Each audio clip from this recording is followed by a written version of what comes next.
kisah mengharukan sekaligus inspiratif datang dari mantan artis sinetron dan FTV, Thalita Curtis. Nama Thalita pernah bersinar di dunia hiburan tanah air. Sejak usia 12 tahun, ia sudah tampil di layar kaca. Salah satunya membintangi sebuah sinetron bersama Prilly Latuconsina. Kehidupan glamor pernah menjadi bagian dari kesehariannya. Namun, roda kehidupan berputar dan kini Thalita menjalani babak baru yang jauh berbeda. Thalita kini memilih menjalani hidup yang lebih sederhana.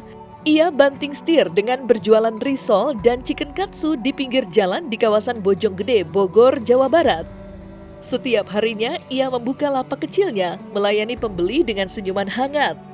Meski usaha ini jauh dari hingar-bingar dunia selebritas, Thalita tetap semangat menjalani pekerjaannya. Tidak hanya soal pekerjaan, gaya hidup Thalita pun berubah drastis. Ia kini tinggal di sebuah kamar kontrakan sederhana berukuran 3 petak yang disewanya dengan biaya 700.000 per bulan. Kamar itu bahkan tidak memiliki ruangan terpisah, namun Thalita tetap bersyukur atas apa yang dimilikinya.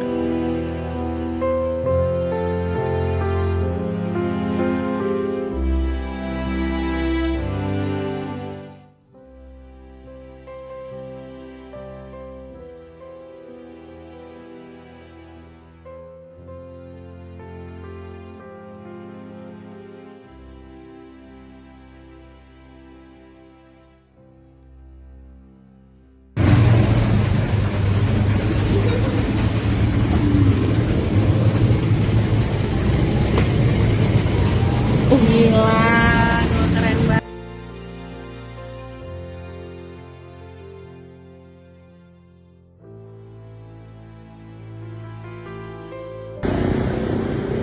Oke, jadi boot kita udah buka, guys. Kenapa kamu menghina? Ini ada kita, ada Kanana, ada aku juga. Hari ini menunya ini. Kalian kalau yang mau datang ke boot boleh. Nanti ketemu sama aku karena aku yang jaga. Ini harga-harganya nih kalau kalian mau lihat. Ditunggu, cepetan. Kayak minta uang ke siapa ya, minta modal ke siapa ya? Nggak mungkin dong minta modal ke orang lain. Orang lain juga punya urusan sendiri gitu kan. Minta ke siapa ya? Sampai akhirnya aku kepikiran ke papaku. Bisa-bisanya ke papaku yang udah nggak ngasih uang dari umur 12 tahun. Jadi udah aku beraniin diri, aku punya ide bisnis ini.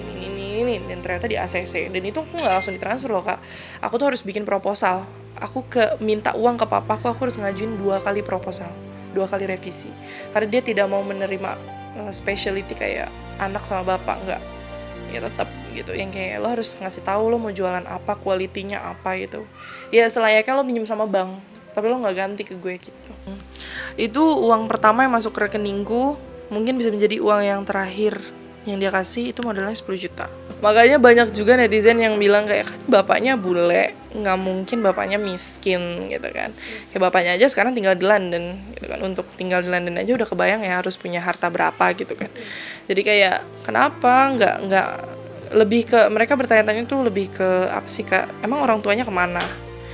Sama 2 pertanyaannya tuh, hasil uang syutingnya selama ini kemana? Itu yang menjadi pertanyaan besar mereka gitu. Kenapa sampai keluarga ngelihat aku sampai kayak gini kok mereka nggak ada respon, nggak ada biasa aja gitu. Kayak nothing happens aja kayak kita ya kayak aku beneran gak punya keluarga gitu. Perjuangannya sih lumayan panjang dan lumayan berat dan nggak mudah ya gitu. Dari kita bikin ide jualan.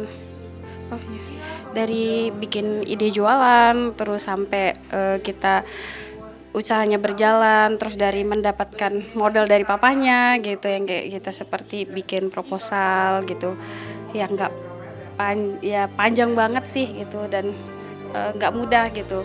Iya, buat saya sih dia kerja keras ya, kerja keras, nggak pernah pantang nyerah gitu.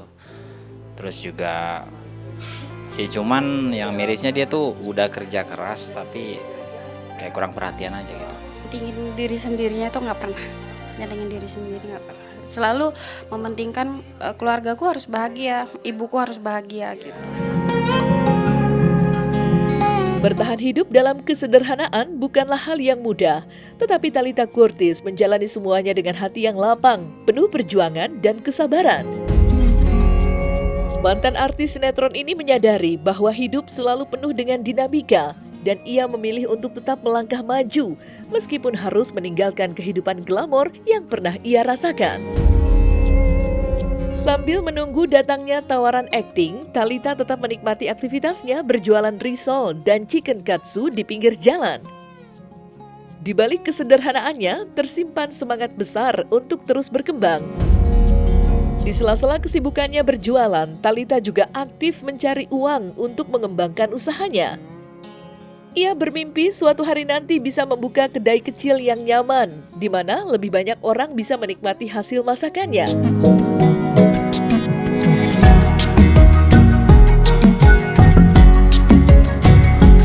Nah, kalau di dalam ini tadinya jadi tempat tidur aku kalau tidur di sini. Ini juga waktu itu tempat tidurku di sini menjadi viral karena katanya kasurnya tipis atau segala macam. Di sini tadinya tidurnya, terus tadinya juga ada lemari kardus di sana. Cuman kan karena udah di packing. Kalau di belakang itu dapur. Kita biasa kalau masak mau jajan tuh di sini. Tadinya kompornya di situ. Terus ya cuci piringnya di sini. Ini karena udah kosong aja biasanya juga. Iya di situ lemariku biasanya lemari kardusnya di sini gitu. Kalau yang udah lihat gambarannya sih di TikTok aku ada sih gitu. Biasa kalau persiapan jualan di sini sih paling kita kayak ambrakin di sini. Terus kayak karena kasur aku di sini, terus ini kan masih kosong. Jadi kalau pesanannya kayak bisa sampai 100 atau 150 itu kita ambrakin di sini. Bersih sih, alhamdulillah bersih gitu. Ini kasurnya sampai viral. Iya, jadi kasurnya emang cuma begini doang. Emang kalau viralnya kan gara-gara kasurnya tipis banget. Jadi dia kan kayak termos biar tetap hangat gitu kan, biar tetap hangat gitu. Terus kayak ini masak nasinya pakai ini, jadi kita nggak masak lewat magicom, kita masaknya tuh dikukus gitu. Jadi betul, jadi kebetulan yang beli juga kayak nasinya beda gitu. Jadi lumayan ikonik ya nasinya dikukus karena jarang kan. Terus ya paling ini.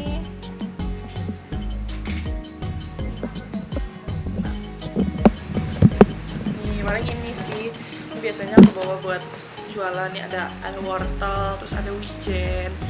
Cuman sekarang kayak cuman katsu aja, karena kebetulan nggak kepegang lagi banyak kerjaan kan. Jadi kayak katsu aja, tapi kita ada 3 saus gitu. Cuman ini yang ready sekarang cuma ada 2 saus. Ini ada barbecue sama black pepper. Kontrakan yang baru tuh lebih ke satu rumah sih, jadi kita ada 2 kamar. Alhamdulillahnya ada 2 kamar, ada ruang tamu, ada teras, ada garasi, sama teras depan juga. Jadi ya alhamdulillah lumayan besar dibanding ini lah gitu. Lebih ke bangga sih ternyata apa yang kita bangun bertiga, aku berdua, kakakku itu ternyata bisa, ya alhamdulillah mudah-mudahan bisa jadi sebesar nanti ya. Karena mimpiku salah satunya tuh aku pengen punya restoran.